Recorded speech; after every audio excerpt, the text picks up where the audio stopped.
നന്ദൻകോട് കൂട്ടക്കൊലപാതക കേസിലെ പ്രതി കേതൽ ജിൻസൺ രാജയ്ക്ക് ജീവപര്യന്തം ശിക്ഷ കോടതി വിധിച്ചതോടെ പുറത്തുവരുന്നത് കേസിന്റെ ഞെട്ടിക്കുന്ന കാണാപ്പുറങ്ങളാണ്. 8 വർഷം നീണ്ടുനിന്ന കേസ് അന്വേഷണത്തിൽ പോലീസിന് നേരിടേണ്ടി വരുന്നത് നിരവധി വെല്ലുവിളികൾ.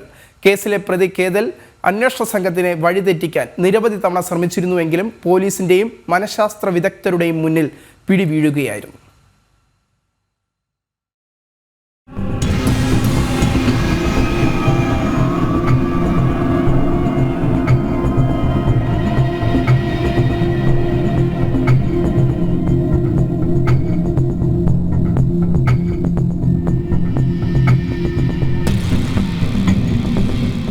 ജീവപര്യന്തം തടവും 15 ലക്ഷം രൂപയുമാണ് കേതൽ ജിൻസൺ രാജയ്ക്ക് 4 കുടുംബാംഗങ്ങളെ കൊലപ്പെടുത്തിയതിന് കോടതി വിധിച്ച ശിക്ഷ. കുടുംബാംഗങ്ങളെ കൊലപ്പെടുത്തുന്നതിനായുള്ള പദ്ധതി കേതൽ മുൻപേ തന്നെ തുടങ്ങിയതാണ് എന്ന് കോടതി കണ്ടെത്തിയിരുന്നു. കഴുത്തിൽ വെട്ടിക്കൊല്ലുന്നത് എങ്ങനെയെന്ന് കേതൽ തിരഞ്ഞതായി ഗൂഗിൾ സെർച്ച് ഹിസ്റ്ററിയിലൂടെ പോലീസും കണ്ടെത്തി. പിന്നാലെ മുറിയിൽ ഡമ്മിയുണ്ടാക്കി മഴുകൊണ്ട് വെട്ടിപ്പടിച്ചു.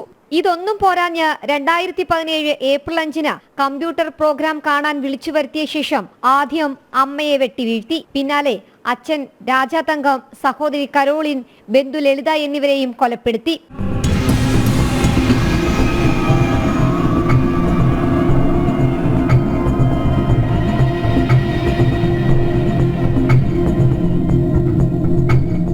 അച്ഛൻ രാജാതങ്കം കേതൽ വിദേശ പഠനം പൂർത്തിയാക്കാതെ എത്തിയതിൽ എതിർത്തതും, അമ്മ ജീൻ പത്മ വിദേശത്ത് ജോലിക്ക് പോകാൻ ഒരുങ്ങിയതും, സഹോദരി MBBS പൂർത്തിയാക്കാൻ പോകുന്നതുമെല്ലാം തന്നെ അവഗണിക്കുന്നുവെന്ന തോന്നലിനിടയാക്കി. പിന്നാലെ കുടുംബത്തെ കൊലപ്പെടുത്താൻ തീരുമാനിക്കുകയായിരുന്നു ഈ യുവാവ്. പിടിയിലായതിനു ശേഷം കേസിന്റെ വഴിതിരിച്ചുവിടാൻ മാനസികാരോഗ്യ വിദഗ്ധനോട് ഉൾപ്പെടെ കേതൽ ആഭിചാരത്തിന്റെ കഥകൾ പറഞ്ഞു.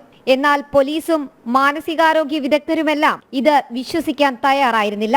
ഇവിടെയാണ് കേതലിന് പിടിവീണതും. 2017 ഏപ്രിൽ 9 കൂട്ടക്കൊലപാതകം പുറം ലോകം അറിയുന്നത്.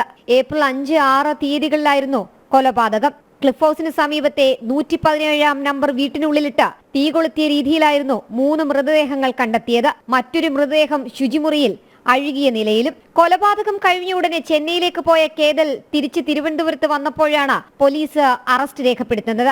കേതൽ മാനസിക പ്രശ്നം അനുഭവിക്കുന്ന വ്യക്തിയാണ് എന്നതായിരുന്നു പ്രതിഭാഗത്തിന്റെ വാദം. എന്നാൽ ഈ വാദമുഖങ്ങളെ എല്ലാം തച്ചുടച്ചാണ് തിരുവനന്തപുരം അഡീഷണൽ സെഷൻസ് കോടതി 6 ജീവപര്യന്തം കേതലിനെ ജയിലിലടച്ചത്.